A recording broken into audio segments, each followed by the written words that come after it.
Halo guys, Ibnu di sini. Welcome back to this channel. Bagi kalian yang baru bergabung di channel ini, kalian sudah datang ke channel yang tepat.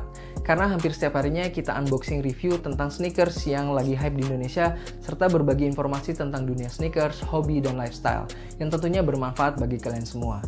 Nah, bagi kalian yang belum subscribe channel ini, klik tombol subscribe dan aktifkan loncengnya, supaya kalian tidak tertinggal informasi dan video unboxing dari channel ini.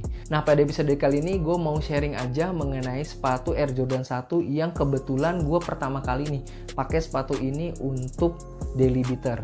Air Jordan 1 mid, bukan yang high gitu. Karena biasanya gue pakai Air Jordan 1 itu yang versi high atau yang versi low gitu. Gue belum pernah pakai Air Jordan 1 mid untuk beater harian. Nah, colorway-nya juga keren banget nih. Ngingetin gue sama Air Jordan 1 yang high, cuma yang harganya itu udah mahal banget ya. Harganya di 13 jutaan untuk versi high-nya. Untuk yang mid ini harganya masih sangat terjangkau di 2,5 sampai 2,9 jutaan nih. Under 3 juta rupiah. Sepatu apa itu? Ini dia. Air Jordan 1 Mid Chicago. Nah, colorway ini gue pilih untuk beater harian karena ini colorway-nya OG banget ya. Nah, gue di sini mau berbagi informasi aja nih. Kalau misalnya kalian yang mau beli Air Jordan 1 Mid ini, apa aja yang kira-kira bakal kalian rasakan ketika kalian menggunakan sepatu ini gitu. Yang gue rasain pertama kali pakai sepatu ini adalah tipis. Sepatu ini tuh kalau menurut gue materialnya itu serba tipis ya. Mulai dari bagian tangnya itu tipis, kemudian di bagian kolarnya juga tipis, busanya di bagian dalamnya juga tipis nih busanya. Untuk informasi aja, sepatu yang gue pakai ini adalah size 11 gitu, US 11 atau Euro 45. Nah, biasanya gue pakai size 10,5 atau size 10 di Air Jordan 1 yang versi high. Tapi gue juga punya Air Jordan 1 high yang size-nya size 11. Ketika gue pakai ini size 11 itu lebih besar atau lebih longgar dibanding Jordan 1 yang versi high. Itu yang gue rasain pertama kali gue pakai sepatu ini. Tapi secara overall sepatu ini tuh colorway-nya itu eye-catching banget ya. Apalagi ketika kalian udah on fit dan kena sinar matahari gitu ya. Ini sepatu sukses banget untuk ngalihin pandangan orang ke kaki kita gitu. Jadi ketika ada orang lewat itu yang dilihat itu pertama kaki kita gitu. Karena ini eye-catching banget nih colorway-nya.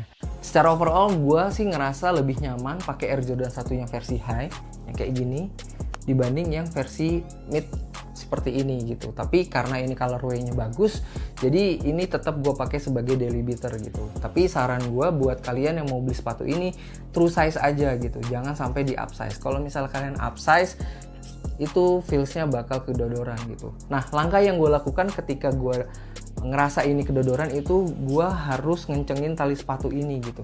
Gue kencengin lebih kenceng dibanding biasanya.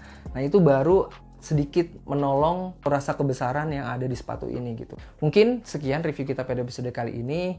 Ini honest review dari gua tentang sepatu ini, dan pertama kalinya juga gue pakai sepatu mid ini, dan inilah yang gue rasain gitu untuk sepatu Air Jordan 1 mid ini. Mungkin kalau misalnya ini size-nya size 10,5 itu agak berbeda gitu ceritanya, mungkin lebih nyaman. Tapi seriusan, bagian materialnya ini kalau menurut gue lebih kaku ya dibanding Air Jordan 1 yang high. Sebagai informasi aja, gue dapetin sepatu ini dengan harga retail di Nike Store. Waktu itu Nike Store ada restock Air Jordan 1 mid yang Chicago ini, dan tanpa bundling gitu ya. Jadi kita nggak harus jajan-jajan aparel atau produk-produk yang lain gitu. Jadi pure beli 1.600.000 untuk sepatu ini gitu. Nah, kalau misalnya kalian gimana? Yang udah punya sepatu ini, feels dipakainya tuh seperti apa sih? Apakah sama dengan yang gue rasain? Atau kalian malah ngerasa ya udah nyaman-nyaman aja sih gitu. Nggak ada bedanya Air Jordan 1 yang high dan yang mid gitu. Komen-komen di kolom komentar di bawah ya. Nah, mungkin sekian review kita pada episode kali ini. Kalau misalnya kalian suka dengan video ini, klik tombol like. Kalau misalnya nggak suka, di dislike aja. Jangan lupa subscribe channel ini supaya gue makin semangat untuk menyajikan konten-konten yang lebih bermanfaat bagi kalian semua gitu. Nah, kalau misalnya kalian punya Tokopedia, main-main juga ke Tokopedia kita, search aja Voivale pakai V. Follow Instagram gue juga, ibnumutakin46, dan Instagram jualan gue di Naisus_supply gitu. Oke? Sampai ketemu lagi di video-video selanjutnya.